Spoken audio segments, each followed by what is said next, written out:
नमस्कार, आपके साथ मैं हूं लावनी विनीत और आप देख रहे हैं सुदर्शन न्यूज। इन दिनों सोशल नेटवर्किंग साइट पर एक मैसेज खूब धूम मचा रहा है। मैसेज में लिखा जा रहा है कि दिल्ली में नरेंद्र, मुंबई में देवेंद्र, देहरादून में त्रिवेंद्र, तो उत्तर प्रदेश में आखिर कौन होगा? जी हां, उत्तर प्रदेश में सीएम कौन होगा, कौन सत्तासीन होने वाला है, कौन संभालेगा अगले 5 साल तक उत्तर प्रदेश की कुर्सी। नामों पर अभी चर्चा जारी है। ये तय होना बाकी है कि उत्तर प्रदेश में अगला सीएम कौन होगा, लेकिन इतना तय है कि उसकी जानकारी भी सुदर्शन न्यूज सबसे पहले सटीक रूप से आपके सामने रखेगा, जैसा कि हम बीते वर्षों से करते आए हैं। बात चाहे प्रधानमंत्री नरेंद्र मोदी की हो या खुद आज उत्तराखंड के मुख्यमंत्री की बात क्यों ना हो, सुदर्शन न्यूज ने सबसे पहले खबर ब्रेक की और उत्तर प्रदेश के मामले में भी कुछ ऐसा ही होगा। बहरहाल नाम तय हो रहे हैं। उत्तर प्रदेश के नए सीएम के नाम का ऐलान शनिवार को और शपथ ग्रहण समारोह 19 मार्च को होना लगभग तय हो चुका है। गवर्नर राम नाईक ने इसे कंफर्म भी कर दिया है। शपथ ग्रहण समारोह में पीएम और अमित शाह भी शामिल होने वाले हैं। शनिवार को लखनऊ में बीजेपी की मीटिंग होनी है और इसी में सीएम के नाम पर औपचारिक तौर पर अंतिम मुहर लगाई जाएगी। वैसे तो यूपी में सीएम पद के लिए कई नामों पर चर्चा हो रही है, कई नामों का जिक्र आ रहा है, लेकिन मनोज सिन्हा का नाम फिलहाल ये कहा जा रहा है कि दावेदारों में सबसे आगे चल रहा है। हालांकि मनोज सिन्हा किसी भी रेस में होने से साफ तौर पर इनकार कर चुके हैं। वैसे दावेदारों की अगर बात की जाए तो गृह मंत्री राजनाथ सिंह, प्रदेश अध्यक्ष केशव प्रसाद मौर्य, दिनेश शर्मा, रामलाल और योगी आदित्यनाथ का नाम भी आ रहा है और यही कहा जा रहा है कि ये तमाम नाम दौड़ में शामिल हो भी सकते हैं और नहीं भी हो सकते हैं, लेकिन इतना तय है कि इन्हीं में से एक के सिर पर यूपी का ताज फिट बैठने वाला है। फिलहाल मनोज सिन्हा का नाम सबसे आगे है और सुदर्शन को मिल रही जानकारी के मुताबिक मनोज सिन्हा के नाम की औपचारिक घोषणा भर बाकी है। गाजीपुर से सांसद मनोज सिन्हा का नाम बीजेपी के बाहर और अंदर के लोगों के लिए कुछ हद तक चौंकाने वाला भी है।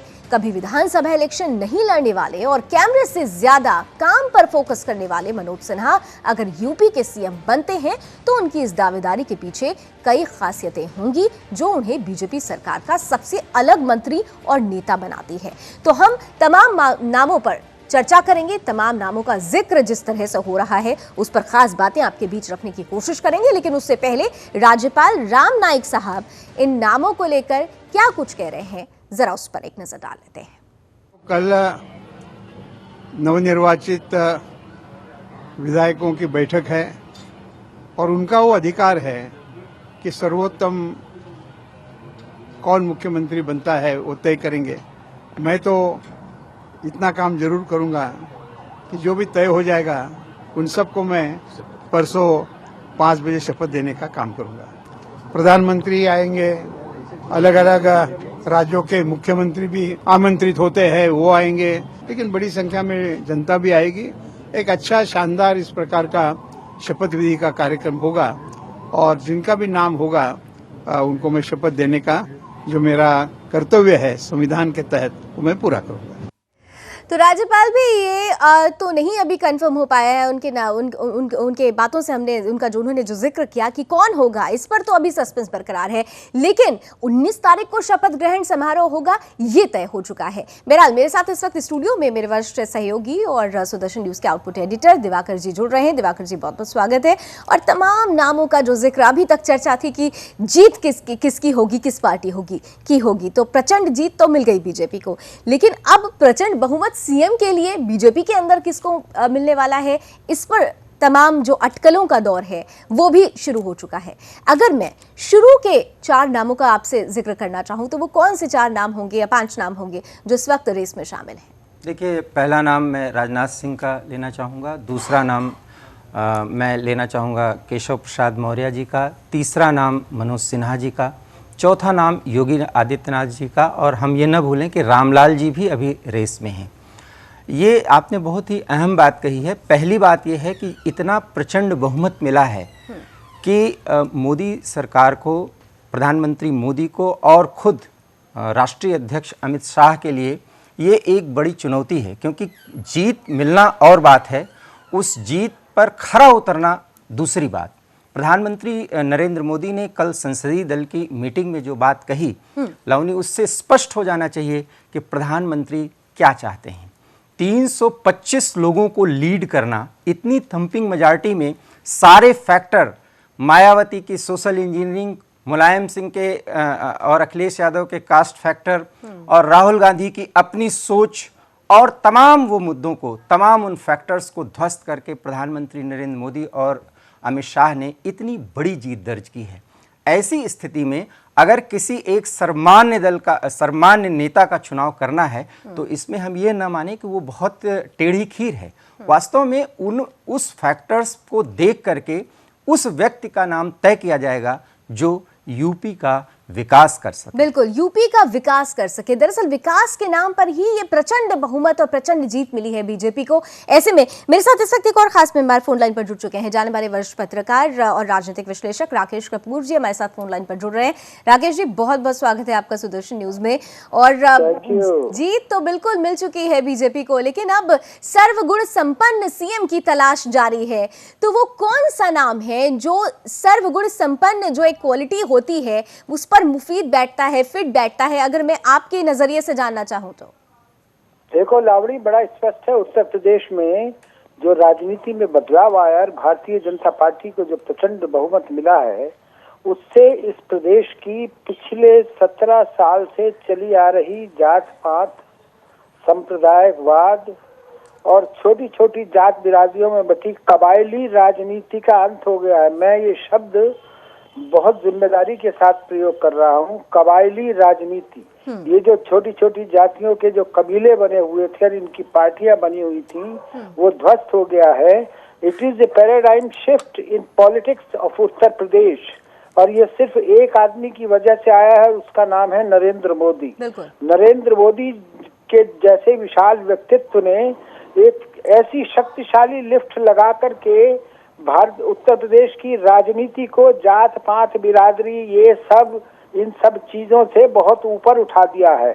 और अब इस ऊंचाई पर पहुंचने के बाद जो एक बात सबसे प्रमुख रूप से उभर करके आई है, वो ये है कि नरेंद्र मोदी इस देश के गरीबों के नेता हैं। वो एक ऐसे राष्ट्रीय जननायक बने हैं जिन्होंने गरीबों की एस्पायरेशंस, उनकी अपेक्षाएं, जो हैव्स एंड हैव नॉट के बीच की जो दूरी थी, उसको कमी करने का जिन्होंने बीड़ा उठाया है।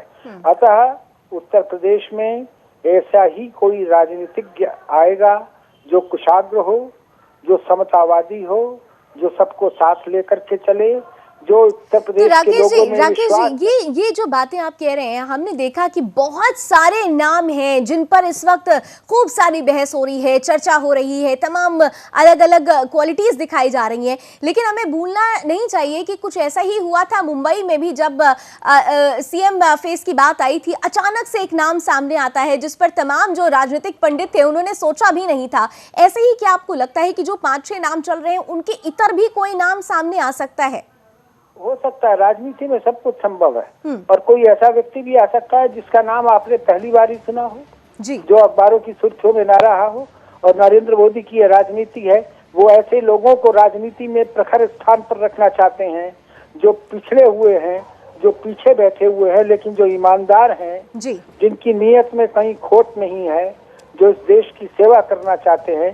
राजनीति में सेवा का जो भाव लेकर के चलेगा उत्तर प्रदेश का मुख्यमंत्री, वही होगा। कोई कयास चलने वाले मुझे दिखाई नहीं पड़े। चलिए राकेश जी, मैं आपसे अनुरोध करूंगी कि आप हमारे साथ बने रहें। मेरे साथ दिवाकर जी भी हैं। दिवाकर जी, बहुत महत्वपूर्ण बात राकेश जी ने कही, कबायली राजनीति, और 17 सालों से जिस ग्रिप में उत्तर प्रदेश फंसा हुआ था उसको तोड़कर एक अलग राह पर उत्तर प्रदेश को ले जाना एक बहुत बड़ी चुनौती है। ऐसे में ईमानदारी की जब बात आती है, जब कहीं ना कहीं से, हालांकि जो कास्ट पॉलिटिक्स है उससे इतर ये चुनाव हुए हैं, जो रिजल्ट आया है बिल्कुल अलग हुआ है, लेकिन फिर भी कहीं कहीं से उत्तर प्रदेश में वो फैक्टर, क्या उस फैक्टर को भी ध्यान में रखकर जो परिस्थितियां बनाई जाएंगी, साथ ही साथ जो तमाम जो लोअर तबका है, खासतौर से गरीबी के नाम पर आर्थिक दृष्टिकोण से उनके लिए जो रोड मैप तैयार करना होगा, दिमाग किसका सबसे तेज चलता है, वो तमाम चीज़ों को देखते हुए अगर बात की जाए यूपी के सीएम की, तो हम किस तरीके से ले, कौन सी चुनौती पर कौन फिट बैठता है? देखिए, चुनौतियां अभी कई हैं। पिछली सरकारों के समय जो हुआ 17 साल से, जो बिल्कुल राकेश कपूर जी ने सही बात कही, कबायली राजनीति वास्तव में परंपरागत राजनीति, यूपी में परंपरागत राजनीति की जो शैली थी, पीएम मोदी और राष्ट्रीय अध्यक्ष अमित शाह ने विकास के मुद्दे पर लोगों के आकांक्षाओं की बात और उन आकांक्षाओं के को पूरा करने का जो उन्होंने खाका दिया सामने, उस पर जनता ने मुहर लगाई है। इसलिए ऐसा नेता होगा जो प्रधानमंत्री के विकास के विजन को समझ सके, विकास के विजन को समझ सके, ये बहुत महत्वपूर्ण बात है। और जब विकास के विजन की बात आती है तो नामों में हम अगर मनोज सिन्हा का नाम भी अगर दिया रखते हैं सामने, क्योंकि मनोज सिन्हा ये कहा जा रहा है कि काम पर ज्यादा ध्यान देते हैं, वो लाइमलाइट में नहीं रहते हैं। क्या कुछ खास क्वालिटी है, फटाफट एक नजर डालते हैं अगर हम मनोज सिन्हा के ऊपर। तो 1982 में की बात कर रहे हैं, 23 साल की उम्र में बीएचयू के प्रेसिडेंट का इलेक्शन जीतकर एक्टिव पॉलिटिक्स में उतरे। मनोज सिन्हा रेलवे में मिनिस्टर ऑफ स्टेट हैं। साथ ही साथ सबसे बड़ी ताकत उनकी साफ सुथरी छवि है, जैसा कि बार बार तमाम राजनीतिक प्राकंड जो हैं वो यही बात कह रहे हैं कि ईमानदार छवि वाले व्यक्ति को ही सीएम होना चाहिए। मनोज सिन्हा गाजीपुर से फिलहाल सांसद हैं। सिन्हा अपने संसदीय क्षेत्र में बेहद सक्रिय रहते हैं, लोगों से उनका सीधा जुड़ाव बना रहता है और उन्हें यही खासियत उन्हें बेहतरीन जमीनी नेता बनाती है। छुट्टी के दिन भी वो जनता दरबार लगाते हैं और कुछ ऐसा ही हमारे प्रधानमंत्री नरेंद्र मोदी के साथ है कि वो छुट्टी नहीं लेते हैं, काम करते रहते हैं। मनोज सिन्हा की बात की जाए तो लोगों को बुलाकर बाकायदा वो उनकी समस्याएं सुनते हैं और समाधान निकालते हैं। रेलवे में बतौर राज्य मंत्री उन्होंने सुरेश प्रभु के साथ कंधे से कंधा मिलाकर काम किया है। इतना ही नहीं, उनकी विनम्र और हाई वर्किंग पर्सनालिटी के चलते पीएम नरेंद्र मोदी उन्हें बहुत पसंद करते हैं। अमित शाह और राजनाथ सिंह के भी बेहद करीबी माने जाते हैं। मनोज सिन्हा अजात शत्रु कहे जाते हैं। पूरी पार्टी में सबसे दोस्ताना रिलेशन उनकी एक बड़ी ताकत है। साथ ही साथ काम के प्रति उनका समर्पण, मिलनसार स्वभाव और विनम्रता उन्हें सबके बीच लोकप्रिय बनाती है। बीजेपी लीडरशिप की बात की जाए तो उनके प्रति भी जबरदस्त विश्वास रखती है। पार्टी की टॉप लीडरशिप चाहती है कि यूपी का सीएम एक ऐसा चेहरा हो जो सभी ओर से एक्सेप्टेबल हो, जिसको सब कोई स्वीकार करे। ऐसे में मनोज सिन्हा इस खासियत को पूरा करते हुए नजर आते हैं। दिवाकर जी, मनोज सिन्हा की बात अगर की जाए तो जिन बातों का, हालांकि हम किसी नाम को अभी किसी नाम पर मोहर नहीं लगा रहे हैं, लेकिन इतना जरूर है कि सुदर्शन न्यूज सबसे पहले वो नाम बताएगा।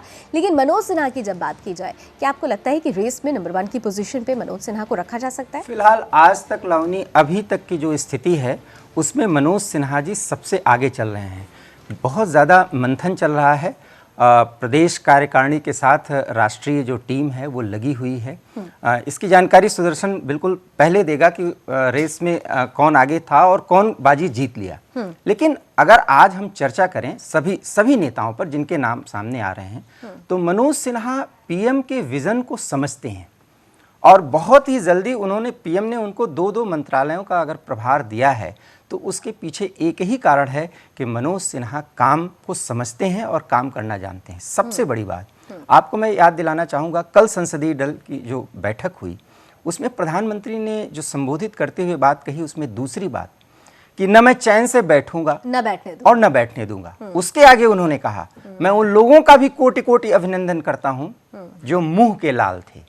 अर्थात इसको हमें समझना होगा कि प्रधानमंत्री ने स्पष्ट कर दिया है कि हमें ज्यादा बोलना नहीं चाहिए। तीसरी बात, बोलना तब चाहिए जब मुद्दे आए। और तीसरी बात उन्होंने कहा, लावनी ये बहुत ही महत्वपूर्ण है कि न मैं बैठूंगा न बैठने दूंगा, मुंह के लालों को अभिनंदन कि भाई वो चुप रहे और हमारा विजन आगे गया। और तीसरी बात कि हम किसी की अपेक्षाओं पर खरा कैसे उतरें, ये हमें करके दिखाना है। बिल्कुल।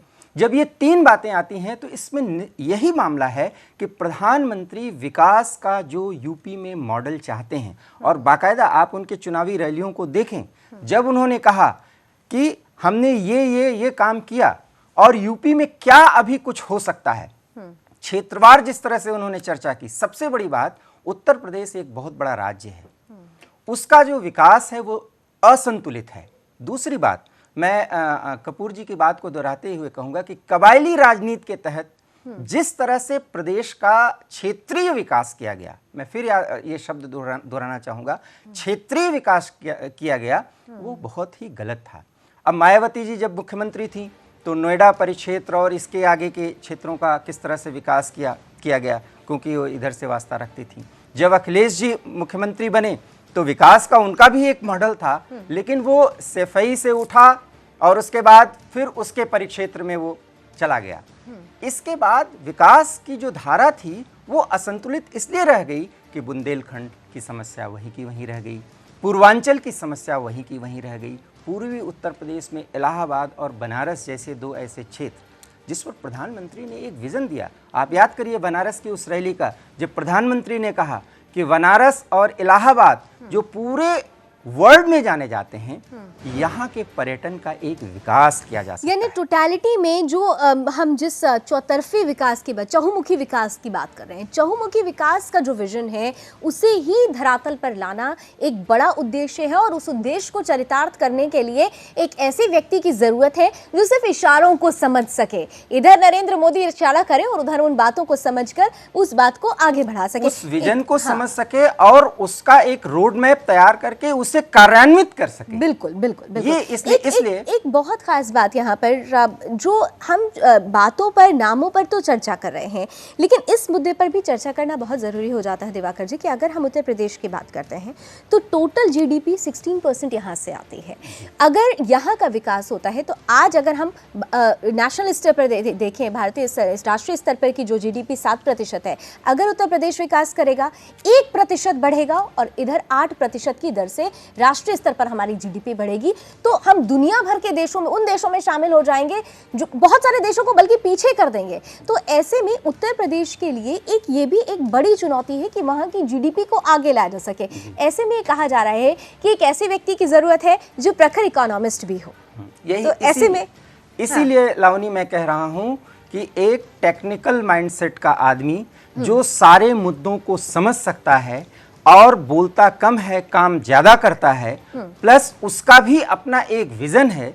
चौथी बात, जनता से वो रूबरू होना चाहता है। और पांचवी सबसे बड़ी बात जो अहम है कि उत्तर प्रदेश जैसे राज्य में जहाँ की धुरंधर नेता हैं, उन सब के बीच में वो करीब करीब लोकप्रिय भी है, इसलिए कि वो कम बोलता है काम ज्यादा करता है। उसका अपना एक चरित्र है। इसलिए हम मनोज सिन्हा की चर्चा कर रहे हैं कि मनोज सिन्हा पर जो रेस में नंबर 1 आगे चल रहे हैं, जैसा कि मीडिया में आज बातें आ रही हैं और हम भी इस पर चर्चा कर रहे हैं, तो हमारा उद्देश्य सिर्फ इतना बताना है कि मनोज सिन्हा की ये काबिलियत उन्हें रेस में सबसे आगे रख रही है। अब बात हम करते हैं और अन्य लोगों की। जहाँ तक गृह मंत्री राजनाथ सिंह का प्रश्न है, गृह मंत्री राजनाथ सिंह उत्तर प्रदेश के सबसे अनुभवी और वरिष्ठ नेताओं में से एक हैं, पहली बात। दूसरी बात, उनका भी अपना एक प्रशासनिक अनुभव रहा है। तीसरी बात, वो भी राज्य के जब मंत्री थे उत्तर प्रदेश में, याद करिए उस समय शिक्षा के क्षेत्र में राजनाथ सिंह ने जो सुधार किए थे, खास करके उसमें जो पारदर्शिता लाई थी परीक्षाओं को लेकर के, उसकी चर्चा आज तक होती है। बिल्कुल। तो राजनाथ सिंह के पास भी एक विजन है, हालांकि वो इनकार कर चुके हैं। लेकिन इनकार तो सभी कर रहे हैं। ये लावनी एक बहुत ही अहम फैक्टर है कि जितने लोग रेस में हैं वो सभी इनकार कर रहे हैं। कोई अपने मुंह से तो ये कहेगा नहीं कि हाँ मैं रेस में हूं, लेकिन हमारा जो उद्देश्य है बताने का कि ये नेता हैं, इनकी ये खासियत है और इनके ये फैक्टर्स हैं। तो राजनाथ सिंह के पास अनुभव की कमी नहीं है, लेकिन आप याद रखिए कि 2019 का जो विजन है वो सिर्फ उत्तर प्रदेश में तक ही नहीं सिमट जाता। उत्तर प्रदेश उसका एक अहम पार्ट है, लेकिन साथ ही साथ केंद्र में भी अनुभवी नेताओं की जरूरत है। ऐसे में मुझे नहीं लगता कि राजनाथ सिंह को उत्तर प्रदेश का सीएम बनाया जाएगा, और इसीलिए राजनाथ सिंह भी उससे सहमत नहीं होंगे। लेकिन ये तो फैसला हाईकमान को करना है, बिल्कुल हाईकमान को करना है, और इस पर अभी मोहर लगनी बाकी है। लेकिन अभी अगर अब 2 और खास नामों की बात की जाए, जिसमें योगी आदित्यनाथ का नाम भी शामिल हो रहा है। हालांकि हमने सुना कि योगी जी भी लगातार कह रहे हैं कि ये चर्चाएं हो रही हैं, जो होगा वो आलाकमान तय करेंगे। लेकिन योगी आदित्यनाथ के नाम की अगर चर्चा की जाए तो वो कौन सी खासियत होगी जो उस सीट तक उन्हें पहुंचाती है? मुझे ऐसा लगता है कि हिंदुत्व और राष्ट्रवाद के नायक योगी आदित्यनाथ जी हैं, इसमें कोई दो राय नहीं। क्यों? क्योंकि वो भी जो कहते हैं वो करते हैं, पहली बात। दूसरी बात, अभी तक के रिकॉर्ड में योगी आदित्यनाथ में विरोधी तो चाहे जितना उन पर आरोप लगाएं, लेकिन जिन मुद्दों पर वो चाहते हैं कि राष्ट्रवाद और हिंदुत्व बचा रह सकता है, हमारी संस्कृति अक्षुण्ण रह सकती है, कम से कम उत्तर प्रदेश में उन मुद्दों पर वो बात करते हैं। और उनकी बातें मुख्यमंत्री चाहे जो भी हो, चाहे हो सकता है योगी आदित्यनाथ भी हैं, और मैं आपको बता दूं कि योगी आदित्यनाथ और रामलाल दो ऐसे नेता हैं जिन्होंने अभी तक कोई इस पर बयान नहीं दिया है। बिल्कुल। ये बहुत सधे हुए नेता हैं, संतुलित हैं। हाँ, मुद्दों की जब बात आती है तो ये मुखर होके बोलते हैं। इनकी भी अपनी एक शख्सियत है, इनकी एक खासियत है, इनकी भी एक लोकप्रियता है। आप याद रखिए, बांग्लादेशी घुसपैठियों का मुद्दा हो, लव जिहाद का मुद्दा हो, और कहीं न कहीं मंदिरों का मामला हो, दूसरा तुष्टीकरण की राजनीति हो, तीसरा आजम खां जैसे फायर ब्रांड नेताओं के अनर्गल प्रलाप रहे हों, उस पर योगी ने जो मेहनत की है, योगी ने जो काम किया है, भाजपा संगठन उसकी भी कद्र करता है। और योगी जी भी इस रेस में हैं, लेकिन योगी जी बयान नहीं दे रहे हैं। हम लोग दावेदारों की बात कर रहे हैं तो यूपी के संभावित मुख्यमंत्रियों के दावेदार भी हम एक वक्त एक नजर आपको फटाफट डाल लेते हैं।